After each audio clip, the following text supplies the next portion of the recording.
श्री स्वामी समर्थ. स्वामी महाराज तुमच्या सर्व चांगल्या इच्छा पूर्ण करो ही स्वामींच्या चरणी प्रार्थना करते आणि आजच्या या नवीन व्हिडिओला सुरुवात करते. 3.5 मुहूर्तापैकी एक पूर्ण मुहूर्त आणि ज्या दिवशी केलेल्या शुभ कार्याचे फळ कधीही संपत नाही असा मंगलमय दिवस म्हणजेच अक्षय तृतीया. यंदा रविवारी हा सण येत आहे.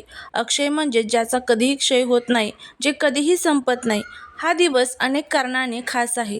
पौराणिक कथांनुसार याच दिवशी त्रेतायुगाची सुरुवात झाली. भगवान परशुरामांचा जन्म आणि माता गंगेचे पृथ्वीवर झालेले आगमन याच तिथीचे. एवढेच नाही तर भगवान श्रीकृष्णाने द्रौपदीला अक्षय पात्र दिले होते आणि सुदामाचे दारिद्र्य दूर करून त्याला अक्षय संपत्ती दिली होती. तो दिवसही हाच होता. अक्षय तृतीया म्हटलं की आपण सोने चांदी खरेदी करतो, कारण ते समृद्धीचे प्रतीक मानले जाते. पण या दिवसाचं खरं महत्त्व दडलंय ते दानात.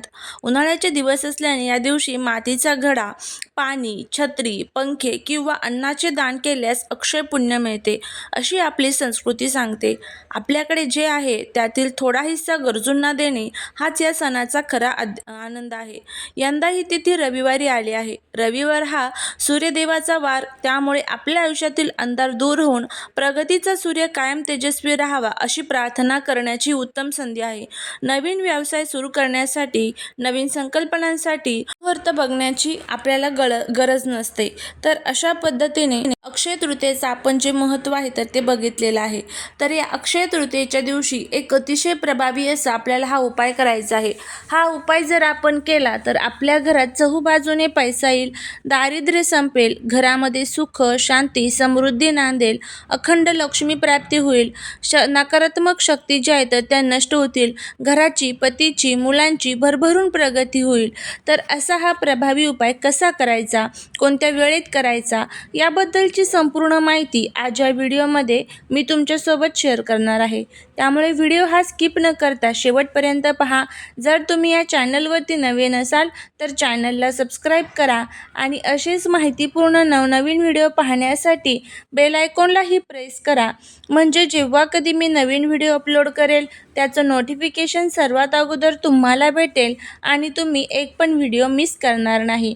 त्याचबरोबर कमेंटमध्ये जय माता लक्ष्मी लिहायला अजिबात विसरू नका, जेणेकरून माता लक्ष्मीची तुमच्या कुटुंबावर, मुलांवर अगदी भरभरून अशी कृपा होईल. हा दिवस खऱ्या अर्थाने शुभ फलदायी ठरावा यासाठी आपल्या शास्त्रात काही नियम सांगितले आहेत. आज आपण जाणून घेणार आहोत त्या संदर्भात काय करावे, काय टाळावे. सकाळी लवकर उठून स्नान करावे. या दिवशी विष्णुदेव आणि माता लक्ष्मीची पूजा करणे अत्यंत शुभ मानले जाते. त्यांना पिवळी फुले, तुळशी पाने अर्पण करावी. अक्षय तृतीयेला दानाचा दिवस आहे, त्यामुळे दान आवर्जून करावे. शक्य असल्यास सोने चांदीची खरेदी करावी. जर ते शक्य नसेल तर घरातील स्वयंपाकघरासाठी नवीन भांडे किंवा एखादी छोटी वस्तू घेणेही शुभ मानले जाते. आपल्या पूर्वजांचे स्मरण करून त्यांच्या नावाने तर्पण किंवा दान केल्यास त्यांचा आशीर्वाद अक्षय राहतो. नवीन व्यवसाय, नवीन नोकरी किंवा कोणत्याही चांगल्या कामाची सुरुवात करण्यासाठी हा दिवस सर्वोत्तम मानला जातो. या दिवशी काय टाळावे? अक्षय तृतीयेच्या दिवशी मनात कोणाबद्दलही वाईट विचार आणू नका, कोणाशी वाद घालू नका किंवा अपशब्द बोलू नका, कारण या दिवशी जे आपण पेरतो तेच अक्षय होते. या दिवशी मांसाहार किंवा मद्यपान करणे टाळावे. सात्विक आहार घेण्यास मन शांत ठेवावे. या दिवशी कोणाकडूनही कर्ज घेऊ नका. कर्ज मानले जाते की अक्षय तृतीयेला घेतलेले कर्ज लवकर फिटत नाही आणि आर्थिक ताण वाढू शकतो. हा दिवस लक्ष्मीच्या आगमनाचा असतो, त्यामुळे संध्याकाळच्या वेळी घर पूर्णपणे अंधारात ठेवू नका. उंबरठ्यावर दिवा लावा आणि घर स्वच्छ ठेवा. जुगार खेळणे किंवा कोणाची फसवणूक करणे यासारख्या गोष्टींपासून दूर राहा, अन्यथा त्याचे वाईट फळही अक्षय मिळू शकते. अक्षय तृतीया हा केवळ सोने खरेदीचा सण नसून तो पुण्य कमावण्याचा दिवस आहे. तुमची भक्ती, तुमचे दान तुमच्या आयुष्यात सुख समृद्धी घेऊन येत असते. त्यामुळे ह्या सर्व गोष्टी आपल्याला पाळायच्या आहेत, काही टाळायच्या आहेत.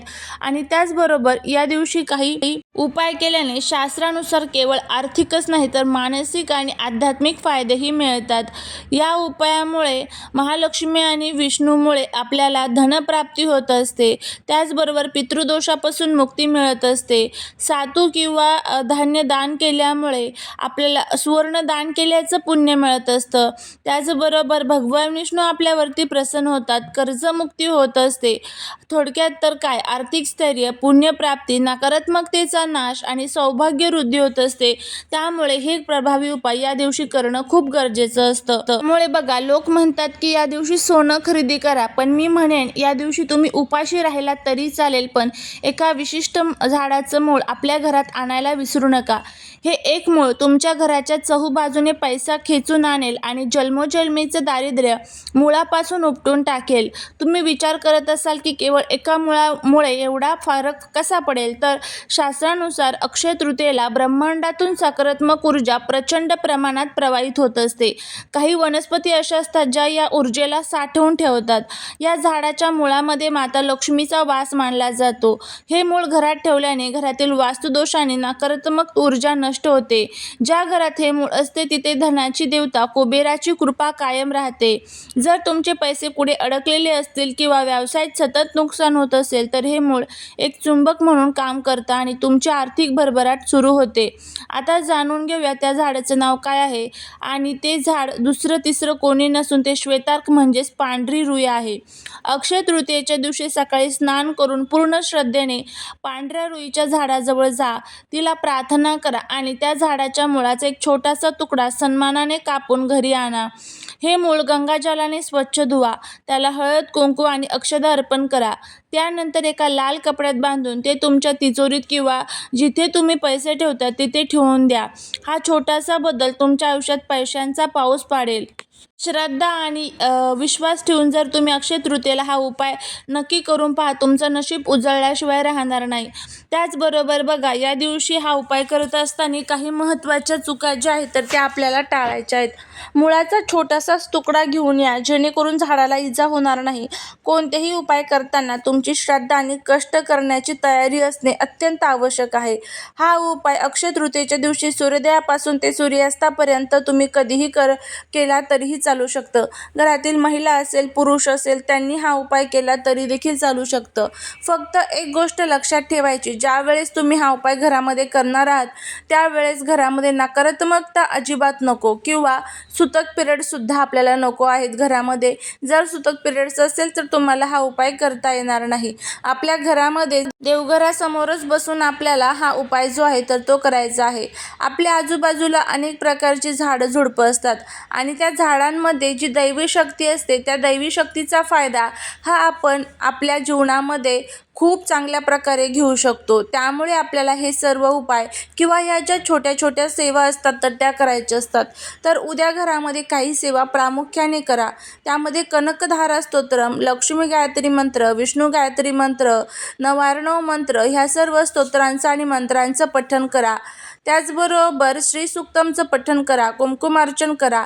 या छोट्या छोट्या सेवा आहेत ज्या तुम्ही केल्या तर नक्कीच याचा खूप चांगला फायदा हा तुम्हाला बघायला मिळेल.